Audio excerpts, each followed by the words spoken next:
अस्सलाम वालेकुम। गज़ल नंबर 3 शायर मीर दर्द ने लिखी है। इसकी वीडियो नंबर 3 है, इसका बकिया हिस्सा है पार्ट 3। पहले 2 पार्ट में हमने पहली वीडियो में पहले 2 अशआर और फिर तीसरा, चौथा और 5वां की वजाहत की थी। अब बकिया 2 अशआर की वजाहत हम इस वीडियो में करेंगे। उससे पहले जो है इस चैनल को सब्सक्राइब कर दें, बेल आइकन को दबाएं ताकि आप हर नई आने वाली वीडियो को बआसानी सुन सकें।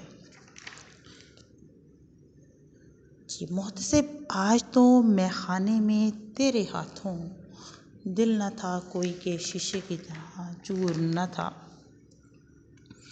शेर में शायर मोहतसिब के बुरे रवैये, तल्ख अंदाज पर गहरी तंज करते हुए कहता है कि मैं खाने का हिसाब करने वाले, तूने शराब पीने वालों के साथ जो सलूक रवा रखा है, ये बेचारे दर्द के मारों के लिए अजियत का बायस है। क्योंकि यहाँ तो हर कोई कुछ लम्हों के लिए, कुछ देर के लिए अपना दर्द भुलाने के लिए आता है। तेरा यूं बार बार जाम मांगने पर झिड़कना उन्हें परेशान कर रहा है, उन्हें तकलीफ़ दे रहा है, उन्हें अजियत में मुब्तला कर रहा है। तो एक साकी की दिली कैफियत को शायर ने बहुत खूबसूरत अंदाज में बयान किया है। पीता हूँ ग़मे दुनिया भुलाने के लिए ऐ साकी, पीता हूँ ग़मे दुनिया भुलाने के लिए ऐ साकी, जन्नत में कौन सा गम है वहाँ पीने का मज़ा नहीं, जन्नत में कौन सा गम है वहाँ पीने का मज़ा नहीं। शायर कहता है, अगर तू उन्हें शराब की ज़्यादती या ज़्यादा मिकदार में पीने से बचाना चाहता है तो अपने लहजे में शरीनी ला, मिठास ला। क्योंकि नर्म लबो लहजा बहुत से दिलों को अपनी जानिब मोड़ लेता है। वो लहजा जो कानों में रस खोले। तेरा इस तरह का सख्त रवैया और नारवा सलूक बहुत से दिलों को चिकना चूर कर रहा है। जिस तरह अगर किसी शीशे पर मामूली सी ज़रब लगाई जाए तो वो रेज़ा रेज़ा हो जाता है, इसी तरह उनका दिल जो पहले से गमों से भरा हुआ था अब मज़ीद टूट गया। और तू तो जानता है कि दिल दुखाना एक बड़ा गुनाह है। मोहतसिब तस्बीह के दानों पे गिनता रहा, मोहतसिब तस्बीह के दानों पे गिनता रहा, किन ने पी किन ने ना पी, किन किन के आगे जाम गया, किन ने पी किन ने ना पी, किन किन के आगे जाम गया। शेर नंबर 7 है, दर्द के मिलने से ए यार बुरा क्यों माना, उसको कुछ और सिवा दीद के मंजूर न था। मक्ते का शेर है। इस शेर में शायर एक आशिक की बेबसी का जिक्र करते हुए कहता है कि वो बेचारा तो बेबस है और अपने ज़िद्दी दिल के हाथों मजबूर है, जो बार बार तेरे दर पर रुस्वा होने के लिए चला आता है। और ना आम इंसान हो और वो आशिक ना हो तो एक बार अगर आपको एक जगह से रुस्वा कर दिया जाए, आप सारी ज़िंदगी उस तरह रुख नहीं करते। लेकिन आशिक जो है उसको महबूब के दर से मिलने वाला दर्द भी भला लगता है।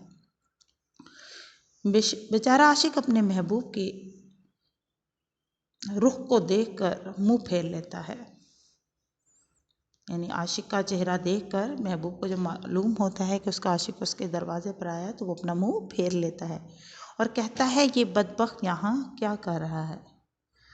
जब आशिक बेचारा महबूब से बात करने की कोशिश करता है, यानी मुसलसल जद्दोजहद के बाद बिलाखिर जब वो कामयाब होता है और बात करना चाहता है तो महबूब चीख चीख कर लोगों का इकट्ठा कर लेता है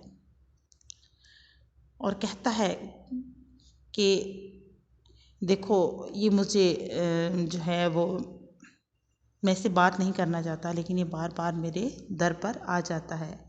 यहाँ मीर दर्द आशिक को समझाते हुए कहते हैं कि ऐ आशिक तू ज़रा समझ से काम ले। और महबूब को भी कहते हैं कि इस बेचारे का मकसद तो सिर्फ तेरा दीदार करना है, तू क्यों इसको बार बार रुस्वा करता है। महबूब के लिए आशिकी बेकरारी और बेचैनी जो है वो महबूब को बिल्कुल भली नहीं लगती। उसे अच्छा नहीं लगता कि उसे इतने लोगों के सामने यूँ बेकरार अंदाज में देखा जाए। उसे आशिकी बेकरारी एक आँख नहीं भाती। शायर कहता है, महबूब तूने मेरे आने पर इस कदर नाराज़गी का इजहार क्यों किया? मेरा तो मकसद सिर्फ तेरा दीदार करना था। अब तेरा दीदार हो गया तो अब समझ लो ज़िंदगी मुकम्मल हो गई।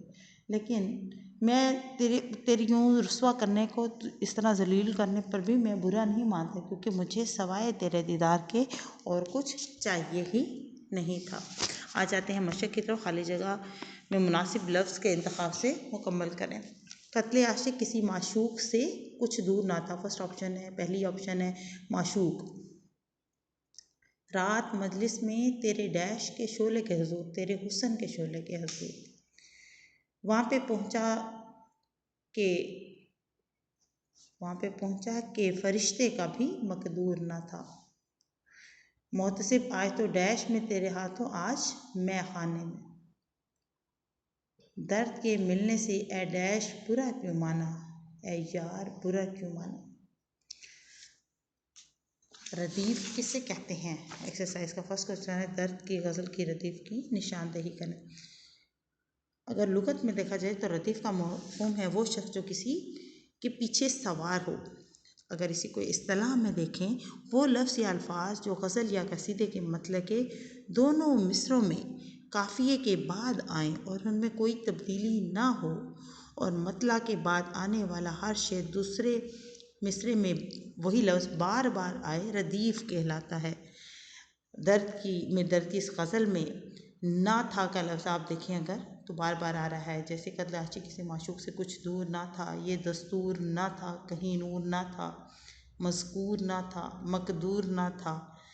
यानी ना था का लफ्ज़ बार बार आ रहा है, तो ना था क्या है? रदीफ है। जबकि दस्तूर, मज़कूर, मकदूर, नासूर यानी राइमिंग वर्ड्स, एक जैसे जिनकी साउंड्स हैं, एक जैसी जिनकी आवाज़ें हैं, वो क्या हैं? वो काफ़ियाँ हैं। अगला सवाल है,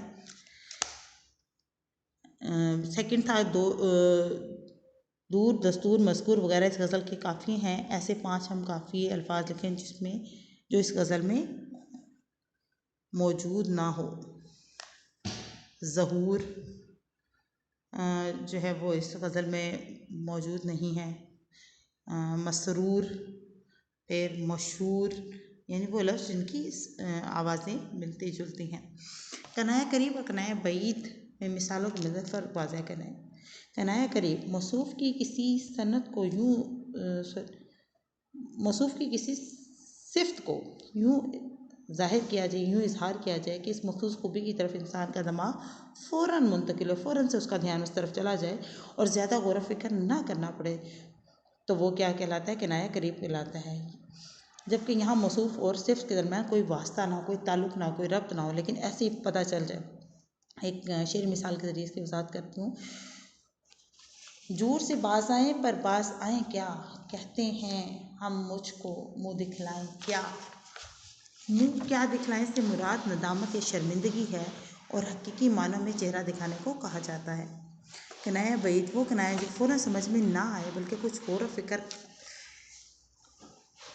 उसको जानने के लिए करना पड़े।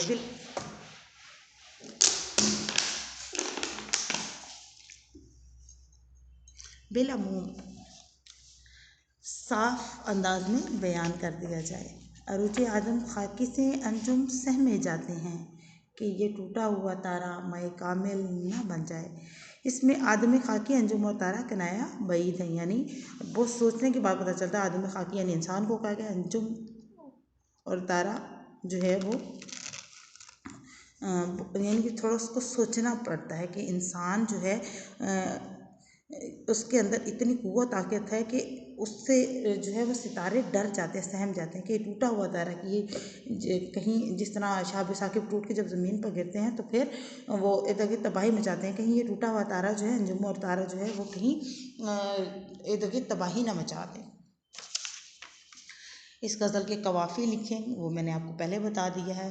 कवाफ़ी काफ़िए की जमा को कहा जाता है कवाफ़ी। दस्तूर, नूर, मज़कूर, मकदूर, नसूर, चूर और मंजूर, ये गज़ल के काफ़िया मुंतज़िल की तारीफ़ करें और 2 मिसालें लिखें। नेक्स्ट क्वेश्चन है इमरातुन नज़ीर सनद हुस्न तालील लफ़ व नशर तलमी और तज़मीन वगैरह।